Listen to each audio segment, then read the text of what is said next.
विदर्भामध्ये उष्णतेचा अक्षरशः कहर पाहायला मिळतोय। एप्रिल महिन्यातच सूर्य आग ओकत असल्याने नागरिक सध्या हैराण झाले। अकोला, अमरावती आणि वर्धा या 3 जिल्ह्यांमध्ये तापमानाने 45 अंशांचा टप्पा ओलांडला असून यंदाच्या मोसमातील आतापर्यंतचा हा सर्वात मोठा उच्चांक आहे। वाढत्या तापमानामुळे दुपारच्या वेळी रस्त्यांवर अक्षरशः शुकशुकाट दिसतोय। या संदर्भातला लोकशाही मराठीचा हा खास रिपोर्ट आपण पाहूयात।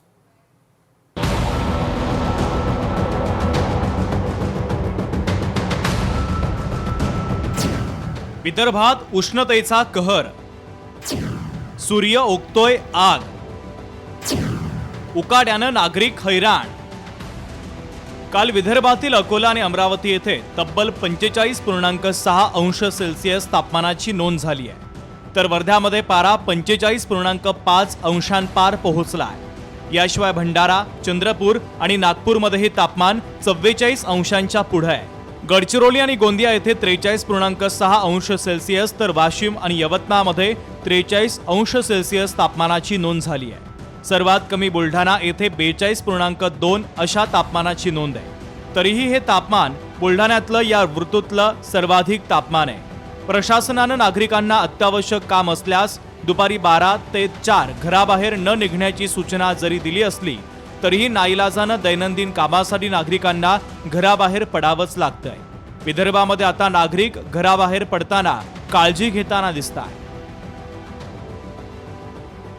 उन्हाचा खूप त्रास आहे। इथं बाहेर निघावं लागतं तर गमछा बांधून निघावं लागतं। काही कारणं अशी असतात की यावंच लागते घराच्या बाहेर। 45च्या वर तापमान चाललेलं आहे, काय करावं काही समजतच नाही। कधी उसाचा रस पण प्यावा लागतो, चहा पण प्यावा लागते, पाणी पण प्यावं लागतं। काम केल्याशिवाय काही चालत नाही। एप्रिल महिन्यातच तापमानाने विक्रमी पातळी गाठल्यानं विदर्भातील नागरिकांना उष्णतेचे तीव्र चटके बसतायत। दुपारच्या वेळेत अत्यावश्यक कामांशिवाय नागरिक घराबाहेर पडण्याचं टाळतायत। रस्ते ओस पडल्याचं चित्र अनेक शहरांमध्ये दिसतंय। दरम्यान उष्माघाताचा धोका वाढल्यानं नागरिकांनी विशेष काळजी घेण्याचं आवाहन प्रशासनाच्या वतीनं सातत्यानं केलं जात आहे।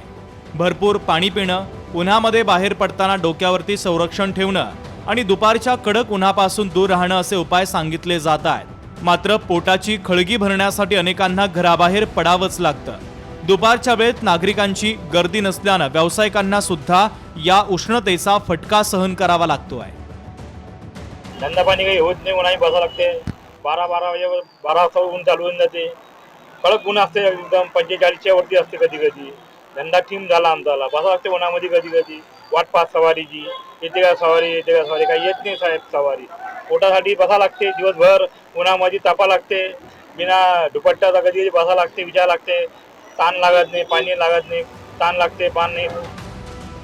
राज्यभरात उष्णतेचा पारा प्रचंड वाढला असून नागरिकांच्या अंगाची अक्षरशः लाही होते।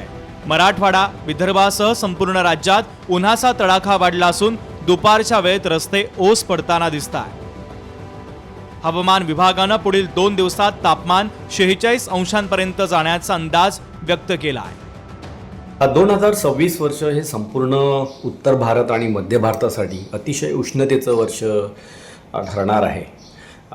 यावर्षी मार्चपासूनच तापमान प्रचंड वाढलेलं आहे आणि एप्रिलमध्ये हे तापमान मे इतकं झालेलं आहे आणि निश्चितच मे तापमान आहे हे अतिशय जास्त आहे। म्हणजे 47-48 डिग्रीपर्यंत तापमान हे विदर्भातलं जाण्याची शक्यता आहे। यावर्षी या एप्रिल महिन्याच्या शेवटपर्यंत तापमान निश्चितच 46 आसपास राहणार आहे। एकीकडे वाढतं तापमान आणि दुसरीकडे उष्माघाताचा धोका, यामुळे विदर्भात सध्या नागरिकांचे हाल होत आहेत। पुढील काही दिवस तापमानात अशीच वाढ होण्याचा अंदाज वर्तवण्यात आलेला आहे। अमोल नांदुरकर, लोकशाही मराठी, अकोला। लोकशाही मराठी ऐका, पहा, जागरूक रहा।